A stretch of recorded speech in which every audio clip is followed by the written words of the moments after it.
Μόλις 2 χρόνια συμπληρώνονται φέτος από την παρουσίαση του ανιχνευτή μετάλλων 610 από την Quest και το μοντέλο αυτό έχει γίνει ήδη μια παγκόσμια εμπορική επιτυχία με χιλιάδες πωλήσεις. Ο λόγος είναι τα χαρακτηριστικά και η απόδοσή του, τα οποία βλέπουμε σε συγκριτικά βιντεάκια σε σχέση με μηχανήματα του ανταγωνισμού στο YouTube. Η Quest δεν επαναπαύεται στις δάφνες της. Φέτος παρουσίασε ένα καινοτόμο pinpointer, το οποίο έχει την ικανότητα να κάνει διαχωρισμό μετάλλων και ονομάζεται X-Pointer Max. Επίσης, η μεγάλη εμπορική επιτυχία του Quest X10 έδωσαν τη δύναμη στην εταιρεία να προχωρήσει σε μια ανανεωμένη έκδοση αυτού του μοντέλου που ονομάζεται Quest X10 Pro.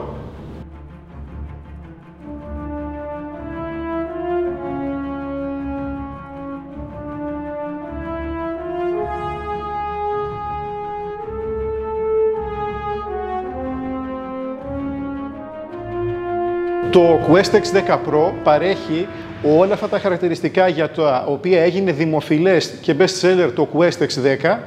Επίσης έχει τη δυνατότητα να κάνει κατάδυση μέσα στο νερό, σε λίμνες ή σε θάλασσα έως και 3 μέτρα βάθος. Εκτός από τις οπτικές ενδείξεις και τις ηχητικές για την αναγνώριση των μετάλλων, παρέχει και δόνηση στη χειρολαβή. Αυτός ο ανιχνευτής μετάλλων έχει και μια βελτιωμένη φόρτιση μέσω USB θύρας τύπου C, η οποία είναι πιο αξιόπιστη και μπορεί να κουμπώνει και από τις δύο πλευρές. Δεν έχει δηλαδή πολικότητα. Στο σημερινό βίντεο θα σας κάνουμε παρουσίαση των καταπληκτικών χαρακτηριστικών του Quest X10 Pro. Θα είναι οδηγίες χειρισμού, θα είναι παρουσίαση του βάθους και όλων των δυνατοτήτων του. Ο ανιχνευτής μετάλλων Quest X10 Pro μας δίνει αυτονομία έως και 18 ώρες αναφόρτιση. Φορτίζει, όπως προανέφερα, μέσω μιας USB θύρας τύπου C, η οποία βρίσκεται εδώ σε ένα αρκετά μελετημένο αδιαβροχοποιημένο κάλυμα. Μέσω της ίδιας θύρας USB μπορούμε να συνδέσουμε και το ενσύρματο ακουστικό. Έχει περάσει η εποχή που οι ανιχνευτές μετάλλων απαιτούσαν να αλλάζουμε και να βάζουμε πολυέξοδες μπαταρίες. Τον ανιχνευτή αυτόν μπορούμε να τον φορτίσουμε μέσω οποιασδήποτε USB, ακόμα και από το αυτοκίνητό μας, ακόμα και μέσω ενός powerbank. Ο μετρητής μπαταριών στην οθόνη αποτελείται από 4 επίπεδα και είναι πολύ ευανάγνωστος. Η οθόνη του ανιχνευτή μετάλλων Quest X10 Pro είναι φωτιζόμενη και μας παρέχει κάποια χαρακτηριστικά τα οποία μέχρι σήμερα τα συναντούσαμε σε πολύ πιο ακριβότερους ανιχνευτές. Για να τοποθετήσουμε σε λειτουργία το Quest X10 Pro, κάνουμε ένα στιγμίο πάτημα στο μεσαίο πλήκτρο με το γρανάζι. Στο δεξί μέρος υπάρχει ένα πλήκτρο. Πατώντας το μία φορά έχουμε το φωτισμό στην οθόνη. Πατώντας το δεύτερη φορά έχουμε το φωτισμό στο ποινίο για να βλέπουμε πού ερευνάμε και τα ευρήματά μας. Στο άλλο μέρος της οθόνης υπάρχουν 2 πλήκτρα τα οποία αυξομειώνουν την ένταση του ήχου και το εικονίδιο το οποίο την φανερώνει είναι αυτό εδώ. Ανεβάζουμε ή κατεβάζουμε. Όταν κατεβάσουμε χαμηλά το επίπεδο τόσο ώστε να αναβοσβήνει, τότε έχουμε δόνηση η οποία είναι χρήσιμη για έρευνα μέσα στο νερό. Έχουμε 4 προγράμματα λειτουργίας. Είναι το πρόγραμμα του χειριστή, όπου αποθηκεύει αυτόματα τις ρυθμίσεις τις οποίες έχουμε κάνει. Είναι το πρόγραμμα για έρευνα νομισμάτων με καλό διαχωρισμό. Το πρόγραμμα για όλα τα μέταλλα ΑΜ, το οποίο μας δίνει πολύ μεγάλο βάθος. Είναι το πρόγραμμα για έρευνα μικρών κοσμημάτων, που έχει το εικονίδιο του δαχτυλιδιού. Τα προγράμματα λειτουργίας στο Quest X10 Pro είναι 4 και μπορούμε να τα διαλέξουμε ανά πάσα στιγμή χωρίς να μπούμε στο μενού με τα πλήκτρα βέλη. Εδώ έχουμε επιλέξει το πρόγραμμα του χειριστή, στο οποίο αποθηκεύονται αυτόματα όποιες ρυθμίσεις και αν κάνουμε. Αλλάζουμε πρόγραμμα. Πάμε στο πρόγραμμα για νομίσματα, το οποίο έχει απορρίψει τις 4 πρώτες μπάρες, δηλαδή σβήνει τα συμπαγή κομμάτια σιδήρου, σβήνει και τα μικρά κομμάτια αλουμινόχαρτου. Προχωράμε στο πιο δυνατό πρόγραμμα, το οποίο είναι το ΑΜ, είναι όλα τα μέταλλα. Εδώ δεν υπάρχουν μπάρες για να δεχτούμε ή να απορρίψουμε. Δεν μπορούμε να κάνουμε δηλαδή, δεν μπορούμε να προγραμματίσουμε το διαχωρισμό μετάλλων. Ανιχνεύουμε και το σίδερο, μπορούμε να τον διαβάσουμε οπτικά και να τον αποφύγουμε. Και έχουμε ένα συνεχές ψιθύρισμα, το οποίο είναι αυτό. Αυτό μπορεί να ρυθμιστεί φυσικά και από το μενού, όπως θα δούμε λίγο αργότερα και θα δούμε τι σημαίνει. Και το τελευταίο πρόγραμμα είναι το πρόγραμμα για έρευνα μικρών αντικειμένων όπως τα κοσμήματα. Έχει πολύ λίγο διαχωρισμό όπως βλέπετε, γιατί όταν ζητάμε μικρά αντικείμενα είναι πολύ χρήσιμο. επειδή είναι δύσκολη στόχη, να δουλεύουμε είτε στο πρόγραμμα για κοσμήματα, όπου έχει απορρίψει μόνο τις δύο πρώτες μπάρες, ή ακόμα καλύτερα στο πρόγραμμα για όλα τα μέταλλα. Η ποιότητα ανάλυσης του στόχου, ο διαχωρισμός μετάλλων, τον οποίο θα βρούμε στην οθόνη του Questex 10 Pro, έχει και αυτός χαρακτηριστικά των πολύ ακριβότερων ανιχνευτών. Όταν βρει κάποιο μεταλλικό αντικείμενο, το Questex 10 Pro το αναλύει με 10 κατηγορίες στην μπάρα διαχωρισμού, στο επάνω μέρος της οθόνης, με τους διαφορετικούς αριθμούς αγωγιμότητας 0 έως 99, ανάλογα το είδος μετάλλου.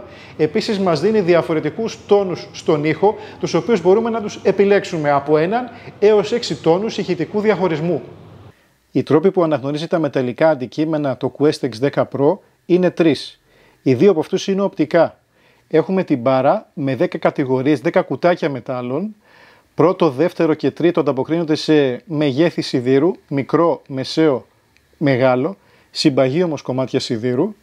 Οι δύο επόμενες είναι άχρηστα, όπως αλουμινόχαρτα, και μετά βάση μεγέθους είναι ευγενή μέταλλα, δαχτυλίδια, νομίσματα και μεγαλύτερη όγκη. Όταν χτυπήσει ο ανιχνευτής, εκτός από την μπάρα, έχουμε και τον κωδικό αριθμό αναγνώρισης βάσει της αγωγιμότητάς του. Επίσης, ανάλογα το πρόγραμμα το οποίο έχουμε επιλέξει, μπορούμε να έχουμε και διαφορετικούς τόνους στον ήχο, ανάλογα από 1 έως 6, μπορούμε να τους επιλέξουμε στο μενού. Αυτό σημαίνει ότι όσο πιο ευγενές θα είναι το μέταλλο, τόσο και πιο ψηλός, πιο πρίμος δηλαδή, θα είναι και ο ήχος με τον οποίο ανακοινώνεται. Μικρό σιδερένιο αντικείμενο, μεγαλύτερο συμπαγές κομμάτι σιδήρου,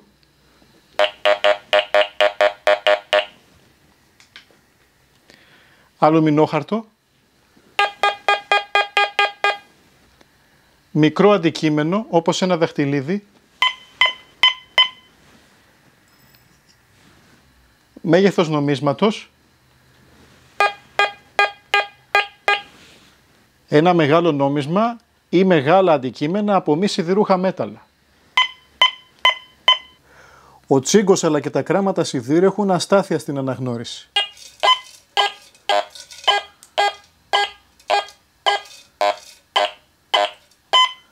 Όταν κάποιο αντικείμενο είναι πάρα πολύ κοντά στο δίσκο, ακούγεται αυτός ο συναγερμός επιφανειακού στόχου. Ο δίσκος του Questex 10 Pro στο βασικό εξοπλισμό ονομάζεται Blade και είναι 24 εκατοστών. Αυτός ο δίσκος έχει καταπληκτική απόδοση, όπως θα σας δείξουμε σε κάποια δοκιμή βάθους που θα κάνουμε και σε διάφορα τεστ τα οποία μπορείτε να δείτε στο YouTube. Αλλά υπάρχει δυνατότητα να αγοράσετε και τον αξεσουάρ δίσκο Beast, ο οποίος δίνει έως και 30% πραγματικό βάθος στις δοκιμές τις οποίες έχουμε κάνει, και με την αγορά του δίσκου Beast μπορούμε να πούμε ότι το μοντέλο Questex 10 Pro κοιτάζει και συναγωνίζεται απευθείας με ανιχνευτές οι οποίοι στοιχίζουν 800 και 1000 ευρώ στην αγορά. Και ξεκινάμε τη δοκιμή βάθους με το κέρμα 2 ευρώ. Τα δείγματα τα οποία χρησιμοποιούμε είναι κοινά, ούτως ώστε όλοι μπορούμε να δοκιμάσουμε τους ανιχνευτές μετάλλων μας με αυτά τα δείγματα και να κρίνουμε ότι το Questex 10 Pro έχει καλύτερη απόδοση. Κέρμα 2 ευρώ, 10 εκατοστά, 20, 30 εκατοστά, 35, 36, στα 39 εκατοστά. Και συνεχίζουμε με το κουτάκι αναψυκτικού. 40 εκατοστά, 50, 60, 70, 80, στα 80 εκατοστά. Συνεχίζουμε με τη μεταλλική καραβάνα. 70 εκατοστά, 80, 90, 1 μέτρο.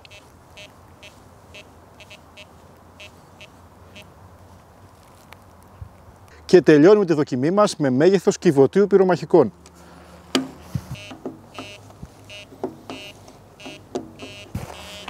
90 εκατοστά, 1 μέτρο, 1 10,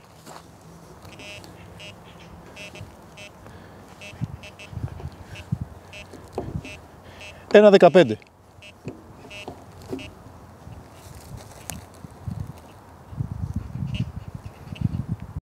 Επίσης, μας έχει τη δυνατότητα να επιλέξουμε δόνηση αντί για ήχο, κάτι το οποίο είναι πάρα πολύ χρήσιμο όταν δουλεύουμε μέσα στο νερό. Οι μετρητές στην οθόνη είναι για το βάθος του στόχου, το οποίο μας παρουσιάζει τη μέτρηση βάθους νομίσματος σε ίντσες, αλλά και με 4 επίπεδα, από επιφανειακό έως βαθύ. Είναι η ένδειξη της ευαισθησίας την οποία έχουμε επιλέξει, της δύναμης δηλαδή του ανιχνευτή. Επίσης έχει πλήκτρο με το οποίο μπορούμε να ανάψουμε φακό, ο οποίος φωτίζει το ποινίο και μπορούμε να βλέπουμε έτσι τα ευρήματά μας. Τα κουμπιά στην οθόνη είναι το πλήκτρο για την εξισορρόπηση εδάφους. Αυτό είναι και το πιο δυνατό χαρακτηριστικό του ανιχνευτή. Πατώντας το Questex 10 Pro αναγνωρίζει την ταυτότητα του μεταλλεύματος του εδάφους με αριθμούς, κάνει την ανάλυση την οποία προσφέρουν και πολύ ακριβότεροι ανιχνευτές, απορρίπτει έτσι σιδηρόπετρες, κεραμίδια, μπορεί να δουλέψει σε πολύ δύσκολα εδάφη που έχουν βαρύ μετάλλευμα, χωρίς ψεύτικα σήματα και χωρίς απώλεια βάθους. Έχουμε το πλήκτρο της επικέντρωσης, στο οποίο μπορούμε να βρούμε με ακρίβεια την θέση του στόχου και να υπολογίσουμε και την επιφάνειά του. Έχει το πλήκτρο μενού, στο οποίο μπορούμε να μπούμε σε ένα πολύ εύκολο μενού με εικονίδια, το οποίο δεν έχει γλώσσες και ορολογίες, για να αυξομειώσουμε την ευαισθησία, το βάθος έρευνας δηλαδή, να κάνουμε απόρρεψη των διαφόρων μεταλλικών αντικειμένων, να διώξουμε ή να δεχτούμε την μπάρα, δηλαδή στην οθόνη στην οποία ανακοινώνεται το μεταλλικό αντικείμενο το οποίο είναι άχρηστο. Μπορούμε από το μενού επιλογών να επιλέξουμε έως και 6 διαφορετικούς τόνους ηχητικού διαχωρισμού, αλλά να κάνουμε και ρύθμιση ευαισθησίας ηχητικού ψιθυρίσματος για τον πιο επαγγελματία χειριστή στο πρόγραμμα ΑΜΗ όλων των μετάλλων. Για να ρυθμίσουμε τον ανιχνευτή με το έδαφος, έχουμε αυτό εδώ το πλήκτρο. Το κρατάμε πατημένο και ανεβοκατεβάζουμε το δίσκο 3 φορές στο υλικό του εδάφους έως ότου να κάνει μπιπ. Όταν αυτό συμβεί, ο ανιχνευτής έχει ρυθμιστεί, έχει φιλτράρει το ψεύτικο σήμα του μεταλλεύματος, έχει καλό βάθος και δεν έχει παρεμβολές. Πάμε. Μπιπ. Αναγνωρίζει το μετάλλευμα, το ποσοστό μεταλλεύματος με αριθμό. Όσο πιο ανεβασμένος ο αριθμός, τόσο και πιο δύσκολο το μετάλλευμα του εδάφους. Στην έρευνα τακτικά ή όταν αλλάζει το υλικό πάνω στο οποίο κάνουμε έρευνα, θα πρέπει να ξανακάνουμε ρύθμιση εδάφους. Πάμε.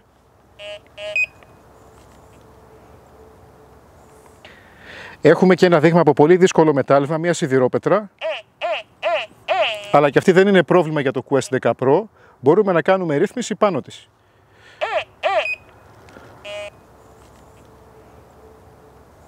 Ξεκινάμε την έρευνα κάνοντας γρήγορες επάλληλες σαρώσεις, προσέχοντας να μην αφήσουμε κάποιο κενό στο έδαφος, από το οποίο δεν θα περάσει ο δίσκος. Όταν χτυπήσει, η πρώτη μας κίνηση δεν είναι να ελέγξουμε την οθόνη, πρέπει να κάνουμε επαναλαμβανόμενες γρήγορες σαρώσεις, οριζόντιες, κάθετες και χιαστή, για να εξακριβώσουμε ότι το χτύπημα είναι σταθερά επαναλαμβανόμενο από όλες τις κατευθύνσεις. Για να δούμε. Δεξιά-αριστερά, πάνω-κάτω και χιαστή. Αυτό σημαίνει ότι είναι μέταλλο, είναι ένας αληθινός στόχος. Το επόμενο βήμα είναι να ελέγξουμε τους αριθμούς αναγνώρισης στην οθόνη για να διαπιστώσουμε αν είναι καλό μέταλλο ή άχρηστο. Οριζόντια, κάθετα, χιαστή. Σταθερός αριθμός. Και το τελευταίο βήμα πριν σκάψουμε το στόχο είναι να κάνουμε την επικέντρωση. Έτσι θα δούμε με ακρίβεια που είναι το κέντρο του και θα μπορέσουμε να υπολογίσουμε την επιφάνειά του, αν είναι μικρό ή μεγάλο αντικείμενο από τον ήχο. Επίσης θα πάρουμε και μια ιδέα από την μπάρα για το πόσο βαθιά είναι. Μεταφέρω το δίσκο μακριά από το στόχο σε ένα σημείο που δεν χτυπάει. Κρατάω πατημένο το πλήκτρο της επικέντρωσης και έρχομαι αργά-αργά. Πλέον δεν χρειάζεται κίνηση. Μικρός στόχος. Έχει μικρή επιφάνεια. Αυτός είναι ο υπολογισμός βάθους νομίσματος σε ίντσες. Μεγάλος στόχος, όπως εδώ έχουμε παράδειγμα ένα κυβότιο, έχει μεγάλη διάρκεια στον ήχο. Οριζόντια, κάθετα. Για να μην χάνουμε χρόνο να βρούμε το στόχο, μπορούμε να χρησιμοποιήσουμε ένα pinpointer, όπως το Xpointer Max, το οποίο είναι το πρώτο στην αγορά που προσφέρει διαχωρισμό μετάλλων. Το Pinpointer το χρησιμοποιούμε πριν σκάψουμε, μέσα στο λάκκο, αλλά και στα χώματα τα οποία έχουμε βγάλει από το σκάψιμο.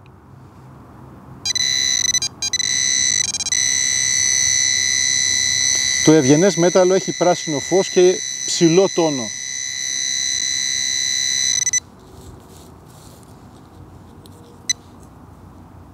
Μπορούμε να μπούμε στο μενού επιλογών του Questex 10 Pro κάνοντας ένα στιγμιαίο πάτημα στο πλήκτρο γρανάζι, και αυτό γιατί αν το πάτημα είναι παρατεταμένο ο ανιχνευτής θα σβήσει. Στιγμιαίο πάτημα, και η πρώτη ρύθμιση που τη φανερώνει αυτός ο δείκτης είναι η ευαισθησία, την οποία μπορούμε να την αυξομειώνουμε με τα πλήκτρα βέλη. Ένας έμπειρος χειριστής μπορεί να ανεβάσει την ευαισθησία υψηλότερα και από το 60 που είναι το προκαθορισμένο. Εάν όμως αρχίσουν τα ψεύτικα σήματα, αν ο ανιχνευτής βγάζει παράσιτα, θα πρέπει να μειώσουμε την ευαισθησία. Ναι, μεν κερδίζουμε βάθος, αλλά το βασικό είναι να έχουμε σταθερή λειτουργία.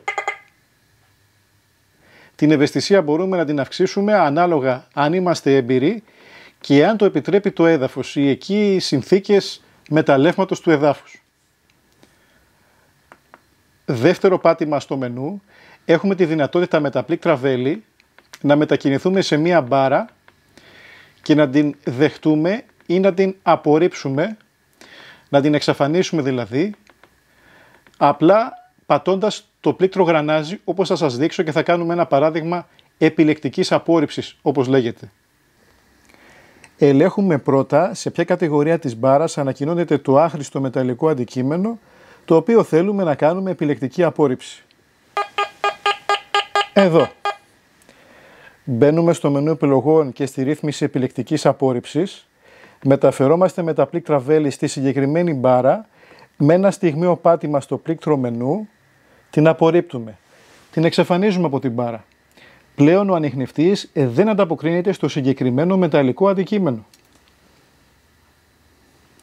Για να δεχτούμε μία μπάρα, πάλι ξαναμπαίνουμε στο μενού επιλογών και στη ρύθμιση επιλεκτικής απόρριψης, μεταφερόμαστε στα πλήκτρα βέλη στην άδεια θέση και με ένα στιγμιαίο πάτημα στο πλήκτρο μενού την ξαναγεμίζουμε πάλι.